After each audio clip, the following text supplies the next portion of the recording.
அனைவருக்கும் வணக்கம். மீண்டும் ஒரு நிகழ்வின் ஊடாக உங்கள் அனைவரையும் சந்திப்பதில் மிக்க மகிழ்ச்சி அடைவது அப்பரும் சூப்பர் சூப்பர். வணக்கம் அப்பர். வணக்கம். எப்படி இருக்கிறீர்கள்? இருக்கிறேன். மீண்டும் இந்த வார அப்பரும் சூப்பர் நிகழ்ச்சியில் கலந்து கொள்வதற்காக வந்திருக்கிறோம். இந்த வகையில் நாங்கள் இன்று என்ன விடயம் பற்றி கதைக்கலாம் என்று நீங்கள் எதிர்பார்க்கிறீர்கள் அப்பர்? நாங்கள் இந்த முறை இந்த போஸ்டல் ஸ்ட்ரைக்கை பற்றி இருக்கிற கதைப்பை கொண்டு யோசிக்கிறோம். போஸ்டர்ஸ் இப்போ கனகாலமாக ஸ்ட்ரைக் பண்ணி மோர் தேன் மந்தாக போய்கொண்டிருக்கு. இதால் கன பாதிப்போல் ஏற்படும் இந்த ஹவுஸ் ஹோல்டு பீப்புளுக்கு இது அவர்கள் வந்து பில்லுகளை மெயில் பாக்ஸு பேரை பார்த்து தான் கட்டி கொண்டு இருக்கிறவர்கள். ஆனால் இப்போ மெயில் பாக்ஸில் பில் விளையில்லைன்றதுக்காண்டி அவர் கட்டாமல் இருந்தால் அது அது மெயில் பாக்ஸின் ரெஸ்பான்சிபிலிட்டி இல்லை, அது அவர்களுடைய ரெஸ்பான்சிபிலிட்டி. அப்போ அவர்களாகவே தாங்கள் தங்களோட பில்லை தன் அக்கௌண்ட் நம்பரை கொடுத்து பில்லுக்கு அந்த டிபார்ட்மெண்ட்டுக்கு அடித்து எவ்வளோ பில் பேலன்ஸ் இருக்குன்னு சொல்லிட்டு கலைக்கிறதுக்கு முன் வந்து கட்டணும். அது அவர்களுடைய ரெஸ்பான்சிபிலிட்டி. அவர்கள் நான் கட்டையில் நான் கடிதம் பெறையில் நான் கட்டையில் சொல்லிடாது சொன்னால் அவன் செய்ய வேண்டிய வீடுகளை செய்ய கொள்வார்கள். அவங்க லாங் ரன்னுக்கு விட்டால் 2-3 months சேர்ந்து உண்டாவீர்கள். கட்டுறவர்களுக்கும் கஷ்டமாக இருக்கும். அது அதே நேரத்தில் அவர் அதுக்கு இன்ட்ரெஸ்ட் ரேட்டு பெனால்ட்டி அதுகளையும் போட பார்ப்பாங்க.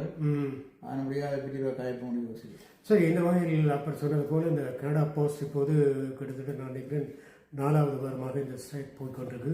ஒரு வருடத்தில் 2வது முறையாக இந்த ஸ்ட்ரைக் நடப்பதாக அறிகிறோம். கடந்த முறை நவம்பர் டிசம்பரில் நடந்தது போன வருஷம். அப்போது இந்த மக்கள் பெரிதும் அவஸ்தைப்பட்டார்கள். காரணம் என்றால் அந்த நவம்பர் டிசம்பர் என்று சொல்லும்போது கிறிஸ்மஸ் பண்டிகை மற்றது வருட பிறப்பில் அண்மித்து கொண்டு வர்ற நேரத்தில் இப்படியான இதுகள் நடக்கும்போது மக்கள் போனப்ப மிகவும் கஷ்டப்பட்டார்கள். இந்த முறையும் அதுக்கு கிட்டத்தட்ட இது வருகிறது, இன்னும் முடிவடையவில்லை. இந்த ஸ்ட்ரைக் தொடர்ந்து கொண்டிருக்கிறது. எவ்வளோ காலத்துக்கு நிலவும் என்று தெரியாது. அப்படி தொடர்ந்து நவம்பர் டிசம்பர் மட்டும் இது போனால் கடந்த வருடம் மாதிரி இதுவும் மக்களுக்கு பெரிய ஒரு பாரிய இடைஞ்சலை தரக்கூடியதாக இருக்கும். அந்த வகையில் என்ன காரணத்துக்காக இந்த இப்போ உதாரணமாக இந்த கனடா போஸ்ட்டுக்கும் CUPW என்று சொல்வார்கள், Canadian union of postal workers என்று சொல்வார்கள். அப்போ இந்த யூனியனுக்கும் கனடா போஸ்ட்டுக்கும் இடையில் ஒரு புதிய ஒப்பந்தம் செய்யப்பட்டதாம். அப்படி செய்யப்பட்ட பொழுது அந்த ஒப்பந்தத்தில் 3 கோரிக்கைகளை இந்த CUPW வைத்தது. அந்த 3 கோரிக்கைகளில் முக்கியமானது அவருடைய சம்பள உயர்வு, மற்றது வேலையில் ஒரு உத்தரவாதம், வேலைக்கு ஒரு உத்தரவாதம், மற்றது வெறும் சில காரணங்களை வைத்து தான் இந்த போராட்டம் நடக்கிறது. அந்த வகையில் நீங்கள் என்ன சொல்ல வருகிறீர்கள் அப்பர்? நான் இந்த ஒரு கேள்விப்பட்டேன். அவர்கள் இந்த டோர் டு டோர் டெலிவரியை வந்து டிஸ்கண்டினியூ பண்ண போயினோம். இப்போ அதாவது இப்போ மெயில் பாக்ஸ் வந்து ஒரு லொக்கேஷனில் ஒரு 20-30 மெயில் பாக்ஸ் டுகெதராக இருந்தால் அதுக்கு டெலிவரி பண்ணினோம்.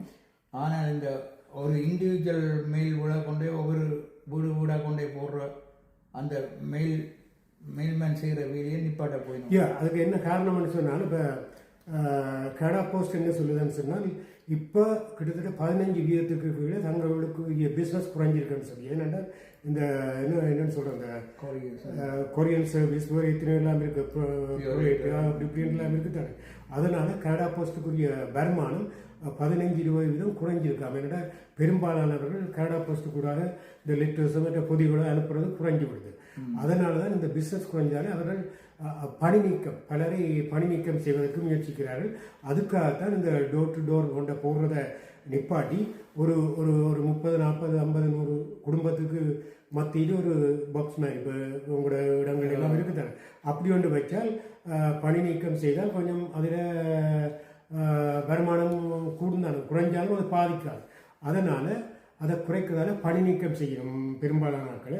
அப்போ இது அப்படி செய்யக்கூடாது. அதே நேரத்தில் இந்த லோக்கல் போஸ்ட் ஆஃபீஸ் இருக்குது தானே, ஒவ்வொரு கிராமம் வழியே இருக்குது தானே, கிராமங்களாக அந்த ரூரல் ஏரியா வழி இருக்கிறதை குறைச்சி ஒரு பொதுவான இடத்துல மெயின் போஸ்ட் ஆஃபீஸ் மாதிரி வச்சு அப்படியான நடவடிக்கைகளை இந்த போஸ்டல் டிபார்ட்மெண்ட் செய்கிறதால பெரும்பாலான இந்த இதில் ஒர்க் பண்ணுற ஆட்கள் குறைக்கப்படுகிறோம்.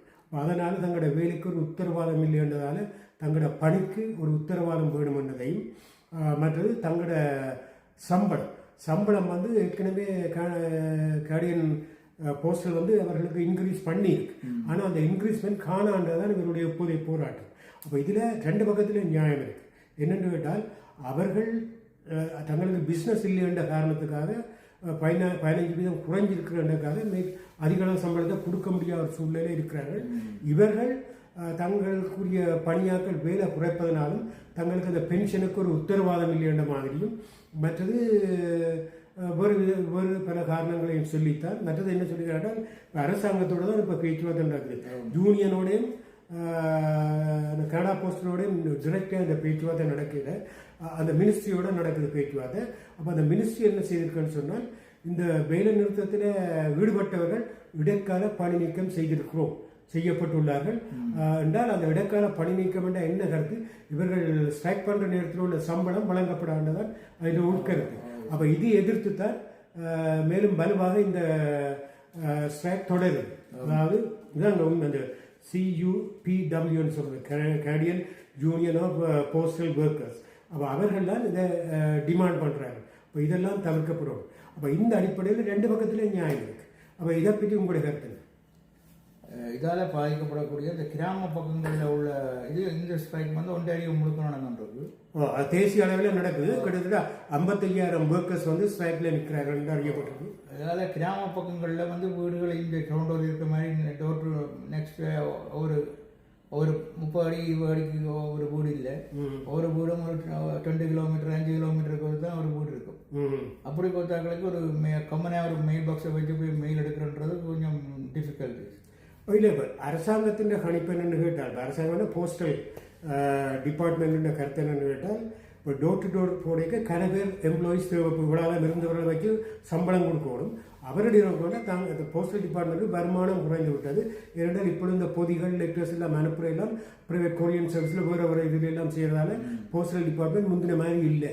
அதனால கொஞ்சம் பணி நீக்கம் செய்து, அப்போ அது ஓரளவு நியாயமான இதாக இருந்தாலும் இவ்வளவு வேலை செய்தவர்கள் திடீரென வேலையிலிருந்து நீக்கப்பட்டாலும் அவர்களுக்கு அந்த காப்புறுதின்னு சொல்லி அவர்களுக்கு அன்னம்பிள்ளைகள் இதெல்லாம் வழங்குவார்கள் கட்டாயம். அப்போ அந்த இது இருந்தாலும் அவர்கள் தொடர்ந்து வேலை செய்ய முடியாமல் வேறு வேலைகள் தேட வேண்டி வரும். எனவே இந்த வேலையில் ஊறிப்போனவர்கள் வேறு வேலைக்கு திடீரென போய் செய்ய முடியாத சூழ்நிலையில் இருக்க ஒரு குடும்பஸ்தர்களாக இருப்பவர்கள் தங்களுடைய குடும்ப வாழ்க்கைச்சலோட பாதிக்கும் என்ற ரீதியில் அவர்கள் போராடுகிறார்கள். அவருடைய நியாயமும் சரி, இவருடைய நியாயம் ஓரளவு சரியாக இருக்கும்போது இதில் என்னென்று கேட்டால், அரசாங்கம் கனடா போஸ்டில் அறிவித்திருக்கு என்னென்னு கேட்டால், சில சர்வீஸ் வந்து நிப்பாட்டப்படுகிற. உதாரணமாக இந்த கவர்மெண்ட் செக், வெல்வேர் செக், சோசியல் சர்வீஸ் சம்பந்தமான கடித போக்குவரத்து எல்லாம் நடந்து கொண்டிருக்கு. மற்ற இந்த அனிமல்ஸ், அதாவது நாய் பூனல் கொரியரில் அனுப்புவார்கள் தான் ஒரு நாடுகளில் இருந்து நாயம் வரும், அதெல்லாம் தடுக்கப்படையில் அதெல்லாம் வேலை நடந்தோன்னு இருக்கு. ஏன்னா அதோடு தடுக்க முடியாது, தடுத்தாத பெரிய பாதிப்பு உண்டாக்க மாட்டாங்க. அதைத்தான் தடை செய்கிறார்.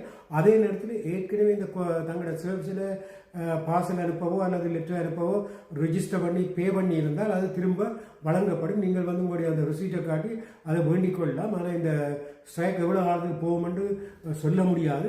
எனவே அப்படிப்பட்ட ஒரு நியாயமான இதைத்தான் அந்த ஸ்ட்ரைக் பண்ணுபவர்களும் செய்கிறார்கள். அரசாங்கமும் சில நியாயமான சேவைத்தான் செய்கிறார்கள். ஆனால் அவர் தொடர்ந்து இவர்கள் செய்வார்களாக இருந்தால் தாங்கள் தற்காலிகமாக வேறு ஆட்களை பணியை நிரப்புவதற்காக எடுக்க வேண்டிய சூழ்நிலை வரும் என்றும் சொல்லியிருக்கிறார்கள். அப்போ இப்படி வரைக்க இதுக்கு ஒரு சொல்யூஷனை காண வேண்டியது அரசாங்கத்தில். இது வந்து ஒரு பப்ளிக் சர்வீஸில் வருது.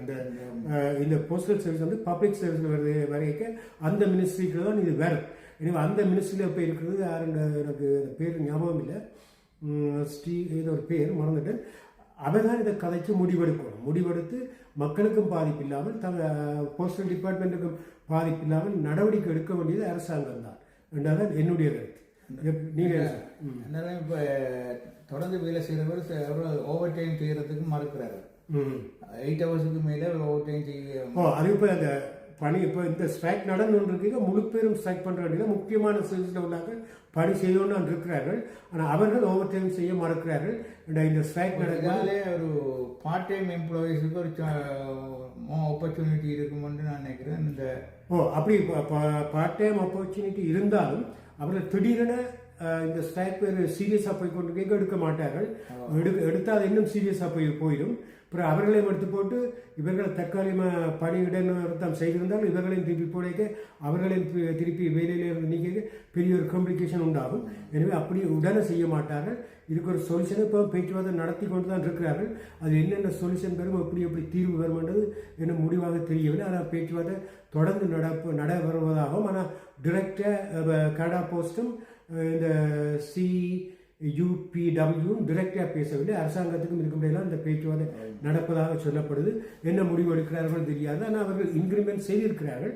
ஆனால் அவர்கள் கூட்டின சம்பளம் தங்களுக்கு காணாது என்றும், மற்றது இந்த டோர் டு டோர் போடுற இதை நிறுத்தினால் இன்னும் பணி நீக்கம் செய்யப்பட வேண்டிய ஆட்கள் வர்றதால தங்களோட வேலைக்கு உத்தரவாதம் இல்லைன்றது அப்படியெல்லாம் நடக்கக்கூடாது. மற்ற லோக்கலில் உள்ள போஸ்ட் விஷயம் நிப்பாட்டி ஒரு பொது இடங்களில் வைக்கிறார்கள். அப்போ இதால் வேலை நீக்கங்கள் வேலை நிறுத்தங்கள் நடக்கிறதால தங்களுக்கு பாதிப்பு என்ற, அப்போ தங்களோட வேலைக்கு ஒரு உத்தரவாதம் இல்லை என்றதும் சம்பள உயர்வு காணாதுன்றது தான் இவருடைய முக்கியமான கோரிக்கையாக இருக்குது.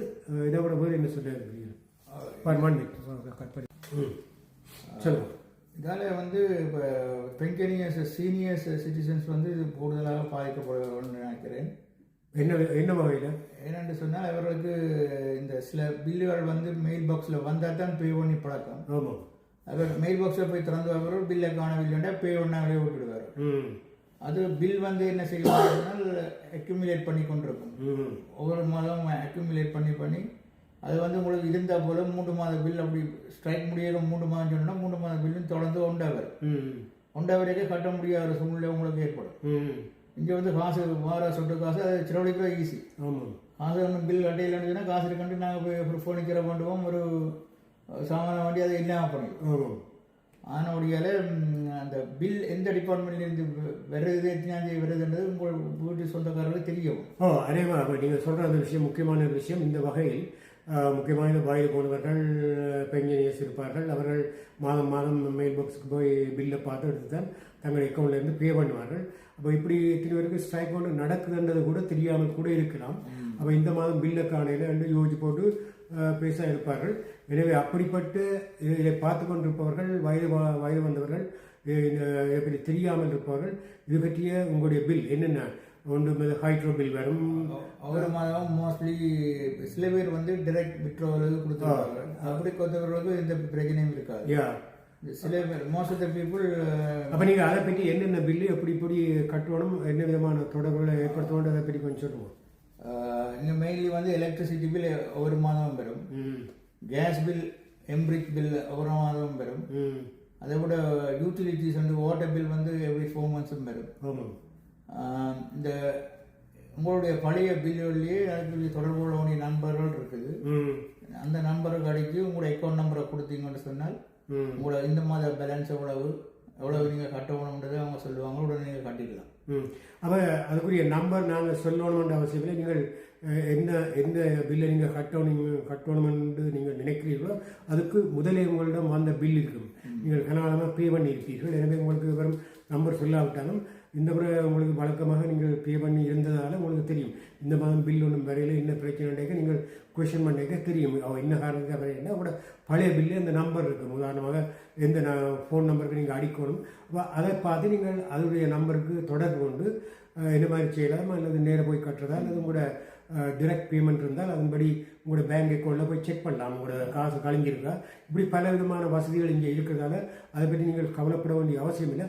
ஆனால் அதில் மிகவும் ஒரு விழிப்புணர்வாக இருப்பது நல்லம். என்னோட அப்பர் சொன்னது போல் நீங்கள் கவலையிடமாக விட்டால் 1 மாதம் 2 மாதம் பார்ப்பார்கள். அதுக்கு மேலே இருந்தால் உங்களுக்கு பில்லில் கொஞ்சம் சட்ட நடவடிக்கை எடுத்துருக்காரு. சட்ட நடவடிக்கை எடுப்பார்கள். ஏதாவது பிரச்சனைகள் ஆட்டோமேட்டிக்காக கட் பண்ணி விட்டுருவோம். அந்த வகையில் என்று ஒரு நண்பரும் சொன்னார். என்னென்று கேட்டால் அவருக்கு ஒரு அதிர்ஷ்டலாக வச்சுட்டு விழுந்ததாகவும் அதை மாற்ற போன பொழுது அவர்கள் போஸ்டரில் அனுப்பியாச்சு என்று சொன்னதாகவும் சொல்லியிருந்தார்கள். அப்போ அவர்கள் அதை கேட்கும்போது மிகவும் இப்போ இந்த போஸ்டல் அவர்கள் உண்மையில ஒரு லொட்டை விழுந்தால் அது பெரிய ஆசையில் ஒரு 1000-1500 விழுந்தோட அதை கூட பெரிய இதைத்தான் எதிர்பார்ப்பார்கள். அப்படி எதிர்பார்க்கும்போது அது வர முடியாத சூழ்நிலை இருந்தால் இந்த போஸ்டல் ஸ்ட்ரைக்கால் 2 மாதம் 1 மாதம் செல்லாம் 1.5 மாதம் செல்லாம். அப்போ அதெல்லாம் ஒரு மனதுக்கு ஒரு சந்தோஷம் இல்லாத ஒரு நிகழ்வாக அமையும். ஏன்னா அப்படித்தானே. ஆனாலும் இந்த முக்கியமான சேவைகள் போஸ்டல் டிபார்ட்மெண்ட் செய்தோன்னு இருக்கு. இப்போ உங்களுக்கு ஒரு இப்போ செக் கவர்மெண்ட் செக் கொண்டு வரணும்னா அது கட்டாயம் பேர் மற்றது அந்த சோஷியல் சம்பந்தமான அதுகளோட சம்பந்தமான அதெல்லாம் கட்டாயம் நடந்தோன்னு இருக்கு. அதுக்கு குறிப்பிட்ட அளவு பணியாளர்கள் வைத்துத்தான் செய்து கொண்டிருக்கிறார்கள் என்பதை நான் அறிந்த அளவில் உண்மை. அதை சொல்லுங்க. கவர்மெண்ட் செக் வர்றது வரும். நீங்க கவர்மெண்ட்டுக்கு எதுவும் இன்ஃபர்மேஷன் தேவையான போட்டே இருந்து நீங்க போடுற கடிதம் அங்க போய் சேராது. அந்த கடிதத்தை எந்த ஒரு போஸ்டேஷனும் இப்போ அக்செப்ட் பண்ணுது. அப்போ அதை பற்றி நான் சொல்லிக்கிறேன். அவர்களும் அதுக்கு என்ன செய்திருக்காங்கன்னா, ஏற்கனவே வந்த கடிதம் டெலிவரி பண்ணாவிட்டால் அது சைட்டில் வைக்கப்படும். ஆனால் அப்புறம் இந்த சேவைகள் நார்மலாக வந்த பிறகு அந்த நேரம் கரண்ட்லி வர்ற இதோட தான் நாங்கள் செய்வோம். பிறகு இந்த எக்ஸ்ட்ராவாக இருக்கிறது படிப்படியாக செய்யப்படும் என்ற ஒரு விளக்கத்தையும் கொடுத்திருக்கிறார்கள். அது உண்மைதான், அது இருக்கக்கூடிய விஷயமா இருந்தாலும் மற்றது இந்த அமெரிக்கா வந்து இப்போ அமெரிக்காவுக்கு இந்த கடிதங்கள் வழங்குறது, பொதிகள் அனுப்புறது, வாங்குறது போன்ற இதுகளில் இப்போ புதுடெல்லி இந்தியாவும் வந்து அமெரிக்காவுக்கு எதிராக இந்த கடித போக்குவரத்தை தடை செய்திருக்கு. இப்போது எப்படி ஏனென்று கேட்டாலும் அவர்கள் இந்த 50% வரியை இந்தியாவுக்கு எதிராக போட்டதால் அங்கேருந்து கடித போக்குவரத்துகள் மற்றும் இந்த சுமை என்றால் அவர்கள் முந்தி என்ன செய்தார், அமெரிக்கா $800 மட்டும் டேக்ஸ் ஃப்ரீ. அமெரிக்கா அப்படிதான் முந்தி இருந்தது. ட்ரம்பின் காலத்துக்கு முதல் $800 நீங்கள் ஒரு பொதியோ அல்லது பார்சல் அனுப்பினால் அது மட்டும் அங்கே டேக்ஸ் ஃப்ரீ. ஆனால் இப்போ $100 உள்ளதான் டேக்ஸ் ஃப்ரீ என்று இப்போ இந்த 50% டேக்ஸ் வந்த பிறகு அமெரிக்காண்ட நிலப்பாடு. அதனால் இந்தியாவோட இந்த கடித போக்குவரத்தை தற்காலிகமாக ஸ்ட்ரைக் பண்ணியிருக்கேன்னு அறிஞ்சோம். இப்படி இப்போ இது எல்லாத்துக்கும் முக்கிய காரணம் இந்த பொருளாதார சிக்கல் தான் இதுக்கு காரணம்ன்றது இன்னும் அடிப்படை கருத்தாக விளங்குது. என்ன அப்படித்தானே? பொருளாதார சிக்கல்லாம் அடிப்படை காரணம் வந்து இந்த சோயாபீன்ஸை சைனா வந்து வாங்குறதுக்கு மறுத்திருக்கு அமெரிக்காவிலேருந்து. அது வந்து அமெரிக்கான எக்கானமியை வந்து தாக்கும். அதே மாதிரி இப்போ கோதுமை மாவை வந்து ஃப்ரீயாக கொடுத்த மாதிரி சோயாபீன்ஸையுமே ஃப்ரீயாக கொடுக்க வேண்டிய ஒரு சூழ்நிலை அங்கே ஏற்பட போகுது.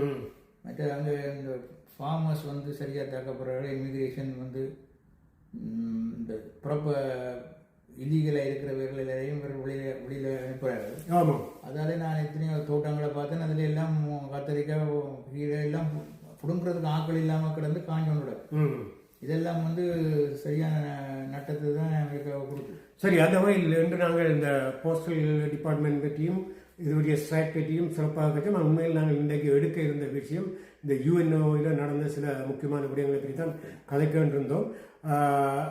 இருந்தாலும் இந்த பிரச்சனையும் ஒரு முக்கியமான வழியாக நாங்கள் இதை கலைத்தோம். இந்த UNO பிரச்சனை பற்றியும் ஒரு சுருக்கமாக ஒரு 5 நிமிஷம் கழித்து போட்டு இந்த